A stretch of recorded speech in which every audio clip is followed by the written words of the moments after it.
tantôt alignés sur leur méthode autoritaire, tantôt en opposition sur l'attitude à adopter en Ukraine, Donald Trump et Vladimir Poutine forment un étonnant duo. Sur l'avenir de la guerre, sur l'OTAN ou encore sur le Moyen-Orient, la relation entre les deux hommes a des conséquences géopolitiques majeures. À l'image de ce tandem, et depuis Franklin Roosevelt et Joseph Staline durant la Seconde Guerre mondiale, les liens entre dirigeants russes et américains ont défini les trajectoires des deux pays et du monde.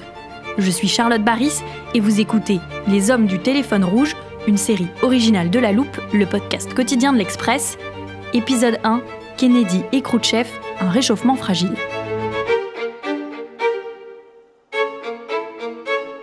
La conférence de Crimée s'est tenue à Yalta. Et voici rassemblés les hommes qui vont affirmer à nouveau leur volonté d'en finir avec l'Allemagne et préparer leur attitude commune sur les problèmes que posera l'après-guerre. Les photographes et les opérateurs sont prêts et les trois sourient devant l'objectif. L'image est désormais l'une des plus connues de l'histoire. Winston Churchill, le Premier ministre britannique, Franklin Roosevelt, le président des États-Unis, et Joseph Staline, à la tête de l'URSS, assis côte à côte. Ce 4 février 1945, les trois dirigeants sont réunis pour décider d'une stratégie pour mettre fin à la Seconde Guerre mondiale. Mais au-delà de ce qui sera décidé lors de la conférence de Yalta, c'est la proximité entre l'Américain et le Russe qui est remarquable. Qui aurait pu imaginer voir collaborer ces chefs de deux États que tout oppose ? La relation entre les deux hommes a été clé dans la résolution de la guerre et reste dans les livres d'histoire l'exemple des liens qui ont pu exister entre la Russie et les États-Unis. Les tandems de dirigeants qui vont leur succéder seront désormais toujours comparés à Staline et Roosevelt, alors que les relations russo-américaines sont cruciales pour la diplomatie internationale.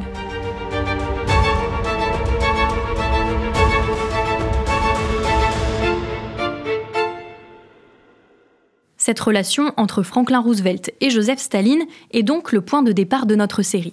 Elle est indispensable pour comprendre les binômes que vont ensuite former les dirigeants russes et américains, comme nous l'explique Andrei Kosovoï, professeur à l'Université de Lille, spécialiste des relations internationales, notamment durant la guerre froide. Chacun, bien sûr, a des arrière-pensées, mais il faut que les gens s'entendent. Absolument, bien sûr, il faut qu'ils trouvent des points de convergence, il faut qu'ils s'entendent face à un ennemi commun, qui est l'Allemagne hitlérienne. Et il va y avoir, je dirais pas une amitié entre ces deux hommes, on ne peut pas parler d'amitié, mais on va avoir quand même une certaine connivence qui va se créer.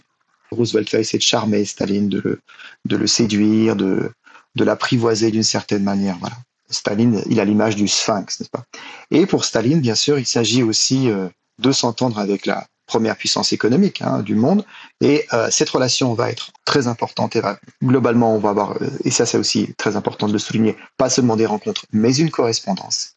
Cette correspondance sera aussi partie du mythe de l'amitié entre la Russie et les États-Unis. C'est une grande correspondance. C'est autour de 300 lettres échangées. La première fois qu'ils se voient, c'est donc en novembre 1943 à Téhéran. Roosevelt a fait le déplacement donc jusqu'au Moyen-Orient et il s'est installé à l'ambassade soviétique. Et c'est dans la pièce où il réside que Staline vient le voir. Donc il est un peu chez lui, Staline, quand il vient voir Roosevelt à ce moment-là. Et la conversation s'engage entre les deux hommes. C'est la première fois que Roosevelt voit Staline, et ça aussi c'est intéressant. Où est-ce qu'il l'avait vu jusqu'ici, Staline? Sur des photos, sur des images qui avaient toutes été retouchées. Il ne voit pas, par exemple, sur ces photos retouchées, les traces de la variole, dont Staline avait été malade étant jeune. Il s'imagine Staline comme beaucoup plus grand qu'il ne l'est en réalité. Il faut se souvenir que Staline faisait que 1m62. Mais c'est un personnage finalement qui en impose et surtout qui, derrière cette façade de sphinx, on va l'impressionner par ses qualités d'interlocuteur, un type capable de plaisanter, un sourire presque charmeur finalement. Et ces rencontres entre Roosevelt et Staline et leur correspondance vont ensuite faire un petit peu partie de cette mythologie, de cet imaginaire des relations soviéto-américaines. Et les Américains, les dirigeants américains comme les dirigeants soviétiques vont s'y référer très fréquemment. À la fin de la Seconde Guerre mondiale, les anciens alliés vont devenir ennemis. Pour poursuivre, il est important de comprendre ce qu'il se passe au début de la guerre froide. D'abord, il faut noter que les systèmes politiques en place sont très différents. Nous avons d'un côté des présidents américains élus par la population, et de l'autre, en Union soviétique, le pouvoir est détenu par le chef du Parti communiste. Comme on a une dictature, en Union soviétique un système totalitaire, on a une inégalité qui s'instaure en fait dans les calendriers politiques, si on peut dire. Aux États-Unis, c'est une démocratie avec des mandats, 4 ans pour les présidents. Et par contre, côté soviétique, on reste au pouvoir tant qu'on est vivant, hein. Ce que je veux dire par là, c'est que vous avez un dirigeant soviétique qui va presque automatiquement rencontrer plusieurs présidents. En 1953, à la mort de Staline, c'est donc Nikita Khrouchtchev qui est nommé premier secrétaire. La même année, Dwight Eisenhower est élu à la tête des États-Unis, succédant à Harry Truman. Après la mort de Staline, les relations sont pas bonnes. On est dans une période vraiment de guerre froide, très froide. Il faut se souvenir qu'on a une guerre qui se déroule à ce moment-là, certes assez loin de l'Europe, qui est la guerre de Corée, qui a débuté en juin 1950, mais c'est une guerre qui a été perçue comme étant un prélude d'une troisième guerre mondiale.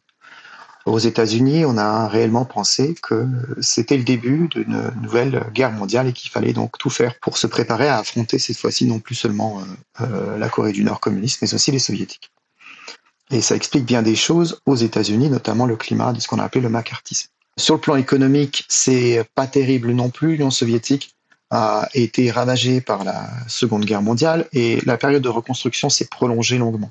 Donc l'Union soviétique a un grand besoin de s'ouvrir sur le monde sur le plan commercial et économique pour obtenir des crédits, pour obtenir de l'argent pour sa reconstruction et pour moderniser son économie, sortir de cette espèce de cercle vicieux où on se fait peur aussi à se dire que la Troisième Guerre mondiale est pour bientôt et donc il faut renforcer le complexe militaro-industriel, mais c'est forcément aux dépens de l'industrie légère et des biens de consommation, si bien que la population souffre, etc.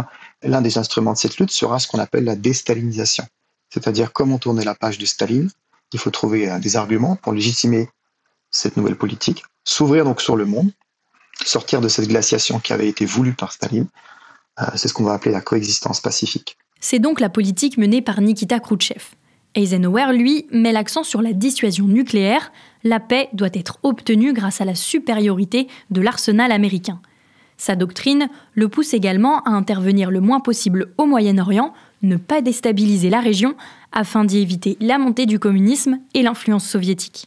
Les deux dirigeants vont se rencontrer en 1959, ce qui n'était pas arrivé depuis 14 ans à Potsdam, où les échanges entre Staline et Truman, tout juste élus à la Maison-Blanche, s'étaient très mal passés. 1959, c'est une année absolument essentielle dans les relations entre l'Union soviétique et les États-Unis, puisque pour la première fois, cette fois-ci, ce n'est plus un dirigeant américain qui va se rendre sur le sol soviétique, comme c'était le cas de Roosevelt quand il est venu à Yalta en février 1945, mais cette fois-ci, c'est un soviétique, Khrouchtchev, qui se rend aux États-Unis pour un voyage absolument épique.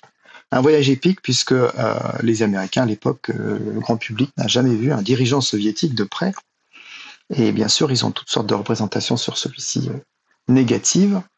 Khrouchtchev va essayer de battre en brèche, de casser cette image négative lors de ce voyage. Et puis, il va ramener aussi de ce voyage beaucoup d'idées qui vont l'inspirer pour des réformes. Les Américains voient un dirigeant soviétique de près, et pas n'importe lequel, l'exubérant Nikita Khrouchtchev, dont on connaît les colères noires, et l'opposé exact de Staline.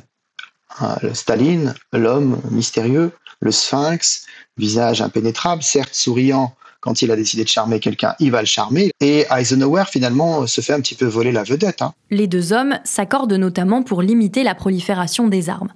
La relation entre les deux grands se réchauffe, mais elle va vite se refroidir en mai 1960. Monsieur Khrouchtchev était mécontent. Il venait, à Moscou, de dévoiler devant les débris d'un avion l'affaire de l'U-2 américain abattu à 2000 km à l'intérieur des frontières russes. L'affaire vient empoisonner une conférence à Paris avec le chancelier allemand Adenauer. Organisée pour évoquer le cas de Berlin, la conférence devient un duel URSS-États-Unis.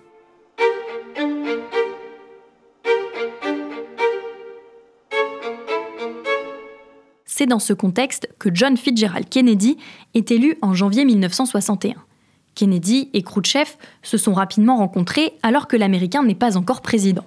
Le dirigeant soviétique est de retour aux États-Unis en 1960 pour participer à l'Assemblée générale de l'ONU. Tous les délégués attendent quelque chose de nouveau et d'imprévu de cette présence de Khrouchtchev. Ce dernier ira au-delà de leurs espérances. Ils vont voir un Khrouchtchev non conformiste taper du poing, puis, au comble de l'excitation, ôter sa chaussure et en frapper la table. Après l'élection de Kennedy, Khrouchtchev était plutôt content. Pourquoi ? Kennedy est démocrate, et jusqu'ici, il y avait des relations qui étaient relativement à la fois bonnes, mais plutôt aussi tendues avec les républicains. Le candidat républicain qui était Nixon était perçu comme un va-t-en-guerre en Union soviétique, et il avait vu son image rattachée à l'époque du macartisme, à l'époque de la chasse aux sorcières anticommuniste. Kennedy, Khrouchtchev le voyait plutôt comme, certes, c'était le représentant du capitalisme américain dans toute sa splendeur, mais c'était aussi quelqu'un qui pouvait être amené à prendre des bonnes décisions et pouvait s'entendre avec lui. Ce qui va provoquer une rapide dégradation de l'image de Kennedy aux yeux de Khrouchtchev, c'est l'invasion de la baie des Cochons à Cuba. Nous sommes en avril 1961. Il faut rappeler que l'île de Cuba se trouve à quelques 150 km des côtes de la Floride. Après la prise du pouvoir par Castro, par les communistes, donc à la fin des années 50 sur l'île de Cuba, c'est Kennedy qui donne son feu vert à cette opération, l'invasion de la baie des Cochons, donc des troupes d'émigrés cubains qui tentent de renverser Castro, et ça se termine en fiasco. L'attaque puis la défaite des anticastristes ont eu un retentissement considérable. Les Cubains exilés à Miami ont manifesté contre le régime de Fidel Castro. Par contre, à Moscou, a eu lieu une manifestation monstre appuyant les accusations de Castro contre les États-Unis. C'est à ces accusations qu'a réagi le président Kennedy en exprimant que l'Amérique ne tolérerait pas indéfiniment une menace communiste à 150 km de ses côtes. Pourtant, Kennedy et Khrouchtchev vont tout de même organiser un premier rendez-vous très rapidement. La discussion est prévue en juin 1961 à Vienne. Nous sommes très reconnaissants à la ville de Vienne et au gouvernement autrichien pour l'hospitalité qu'ils nous offrent et pour nous permettre de nous rencontrer en cette occasion très importante afin d'améliorer les perspectives d'une compréhension plus générale entre les peuples. Et puis, très important, c'est un autre critère qu'il faut considérer quand on analyse ces rencontres au sommet, c'est bien sûr l'âge respectif. Si on prend Roosevelt et Staline, les deux hommes avaient été de générations comparables. Roosevelt était un peu plus jeune de 4 ans que Staline, et par contre, la différence entre Khrouchtchev et Kennedy est beaucoup plus importante. Khrouchtchev est né en 1894 et Kennedy en 1917, il y a donc 21 ans de différence. Une génération, et inévitablement, au vu du caractère de Khrouchtchev, va s'instaurer dès cette première rencontre donc un rapport de force fondé sur la question de l'âge. Et puis, à ce moment-là, ils se rencontrent avec leurs épouses respectives. Et le contraste entre le couple Khrouchtchev et le couple Kennedy est absolument saisissant. D'un côté, on a Kennedy, jeune président, issu des meilleures universités américaines, beau, bronzé, avec son épouse Jacqueline, portant les tailleurs les plus à la mode. Et puis Khrouchtchev et sa femme Nina Petrovna, on croirait qu'ils sont presque sortis d'un kolkhoz. Khrouchtchev est né dans un petit village en Ukraine, il a été berger, ensuite il a été mineur, enfin il est vraiment venu d'un milieu très très modeste, contrairement au Kennedy bien sûr. Nikita Khrouchtchev se montre même agressif lors des échanges avec le jeune président américain. Il faut dire que les sujets abordés sont propices aux tensions. Ils parviennent à s'accorder sur l'importance d'un cessez-le-feu dans la guerre civile au Laos, mais c'est le sujet de Berlin qui va cristalliser les désaccords. Berlin, à l'époque, c'est une ville encore divisée. Donc on a Berlin-Est, Berlin-Ouest. Berlin-Est contrôlé donc, par les soviétiques, et on est au cœur de la RDA, qui est l'Allemagne de l'Est, qui avait été créée en 1949. Et côté Berlin-Ouest, c'est donc un peu la façade du monde libre, contrôlée par les Américains. L'objectif de Khrouchtchev, c'est d'en finir avec cette espèce d'épine dans le pied des communistes et de l'Allemagne de l'Est, se débarrasser des Américains une bonne fois pour toutes, comme avait tenté de le faire en son temps Staline. Donc Khrouchtchev menace ouvertement, et c'est ça qui est important, le ton est très dur, ouvertement Kennedy, de signer un accord de paix avec la RDA, qui couperait automatiquement tous les accès à la ville, et bien sûr, c'est un facteur qui pourrait entraîner une grave crise, voire une guerre. Et on se souvient de l'expression de Kennedy qu'il avait employée à ce moment-là, monsieur le Premier secrétaire, monsieur le chef du gouvernement, monsieur le Premier ministre, et je sens que l'hiver qui va arriver sera très froid, très très froid. Notre engagement à défendre l'Europe occidentale et Berlin-Ouest, par exemple, reste inchangé en raison de la convergence de nos intérêts vitaux. Les États-Unis ne concluront aucun accord avec l'Union soviétique aux dépens d'autres nations et d'autres peuples, non seulement parce qu'ils sont nos partenaires, mais aussi parce que leurs intérêts et les nôtres convergent. Nos intérêts convergent non seulement dans la défense des frontières de la liberté, mais aussi dans la poursuite vers la paix. Nous espérons, et c'est l'objectif des politiques alliées, convaincre l'Union soviétique qu'elle devrait, elle aussi, laisser chaque nation choisir son propre avenir. Cette rencontre de Vienne, elle sera, si vous voulez, l'exact opposé des rencontres entre Staline et Roosevelt. Ce sera l'anti-modèle. Ce sera le contre-exemple, l'exemple même de ce qu'il ne faut pas faire en matière de rencontres au sommet entre les dirigeants soviétiques ou russes et américains. Le dialogue à Vienne est un échec et conduit à la construction du mur de Berlin en août 1961.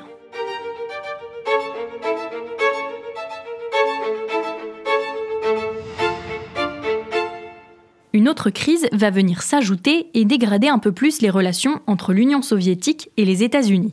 En 1961, les Américains ont installé des lanceurs de missiles nucléaires Jupiter à Izmir, en Turquie.